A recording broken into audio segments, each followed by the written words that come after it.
Hi this is Rani. Welcome to Rasta TV entertainments Bigg Boss reviews చూద్దాం. So first అయితే యష్మి గురించి మాట్లాడుకుందాం.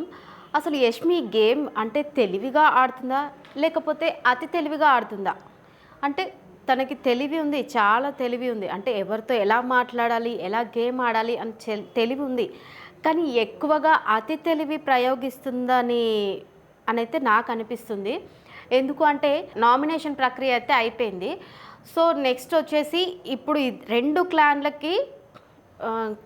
క్లాన్లలో ఒక క్లాన్ మాత్రమే చీఫ్ ఉంది. ఎవరు? నిఖిల్ క్లాన్లో నిఖిల్ చీఫ్ ఉన్నారు. సో అవతల క్లాన్లో అబ్బాయి ఎలిమినేషన్ అయిపోయారు కాబట్టి ఆ క్లాన్కి ఇప్పుడు చీఫ్ కావాలి. సో ఆ చీఫ్ని సెలెక్ట్ చేసుకోవడానికి,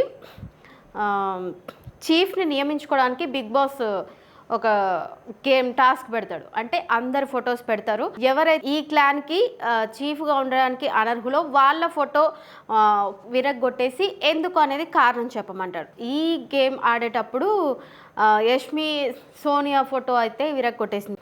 సో యష్మికి సోనియాకి మధ్య కూడా కొంచెం సేపు అయితే వార్ నడుస్తుంది. ఎందుకు అంటే నువ్వు ఇక్కడ చీఫ్గా ఉండడానికి, అంటే ఈ క్లాన్కి చీఫ్గా ఉండడానికి అయితే నీలో కొన్ని ఆ పాయింట్స్ లేవు కాబట్టి అని చెప్పేసి యష్మి చెప్తుంది. సో దానికి అరవడం అంటే పాయింట్ ఆఫ్లో చెప్తుంది ఎక్కువ. అంటే బయట జనాలు ఏవైతే అనుకుంటున్నారో అవి యష్మి చెప్పడానికి ట్రై చేస్తుంది అనమాట. అంటే తనకి కూడా పాయింట్ ఆఫ్లో అనిపిస్తుండొచ్చు.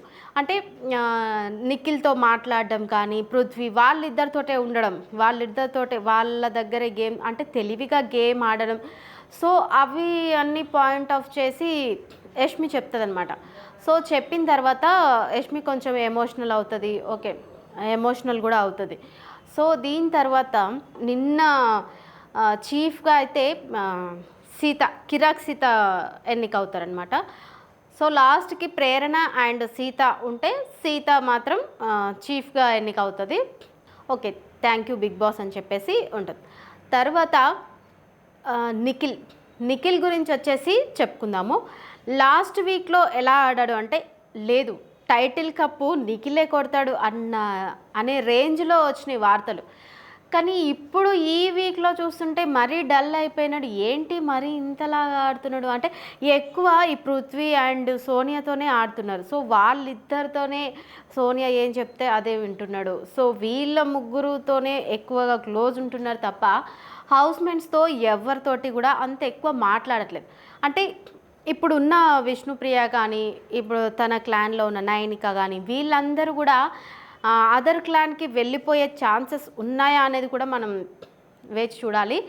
ఎందుకు అంటే నిఖిల్ సోనియా మాటనే వింటున్నారు. సో వాళ్ళ ముగ్గురుతోనే ఉంటున్నారు, మనతో ఉండట్లేదు. అంటే గేమ్ పరంగా కానీ, ఏదైనా టాస్క్ల పరంగా కానీ వాళ్ళతోటి వాళ్ళు చెప్పిందే చేస్తున్నారు. సో అట్లా అని చెప్పేసి కొంచెం నిఖిల్ ఏమన్నా మళ్ళీ కొంచెం వీక్ అయ్యాడా అన్నట్టుగా అనిపిస్తుంది. సో విష్ణుప్రియ దీంట్లో మాత్రం 2 టీమ్స్ ఉన్నాయి. కొంతమందికి మాత్రం సోనియా అయితే నచ్చడం లేదు. ఆ సోనియా నచ్చింది అయితే ఒక 2 మెంబర్స్కి అనుకుంటా, పృథ్వీ అండ్ నిఖిల్. వీళ్ళిద్దరికి మాత్రమే సోనియా నచ్చినట్టయితే అనిపిస్తుంది. మిగతా వాళ్ళందరికీ కూడా అగైనెస్ట్గానే ఉన్నారు సోనియాకి.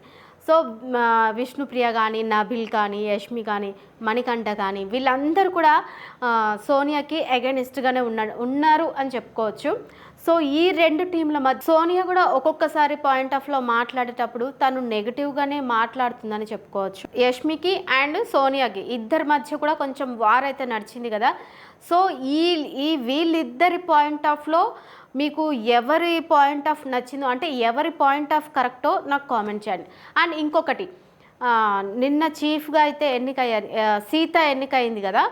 సో సీత కాకుండా ఇంకా వేరే వాళ్ళు ఎవరైనా చీఫ్గా ఉంటే బాగుండేది అని అనిపించిన వాళ్ళు కూడా నాకు కామెంట్ చేయండి.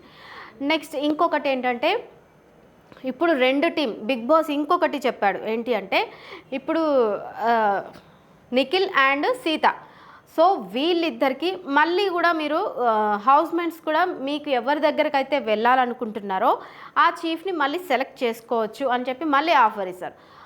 సో నాకు అనిపిస్తుంది నిఖిల్ దగ్గరికి సోనియా అండ్ పృథ్వీ వీళ్ళిద్దరు తప్ప ఇంకా వేరే వాళ్ళు ఎవరైనా వచ్చే అవకాశం ఉందా, లేకపోతే తప్పకుండా అంటే అక్కడికి వెళ్ళడానికి ఛాన్స్ లేకుండా ఈ క్లాన్లోకి వస్తున్నారా, ఇష్టపూర్వకంగా వస్తున్నారా అనేది నాకు కామెంట్ చేయండి.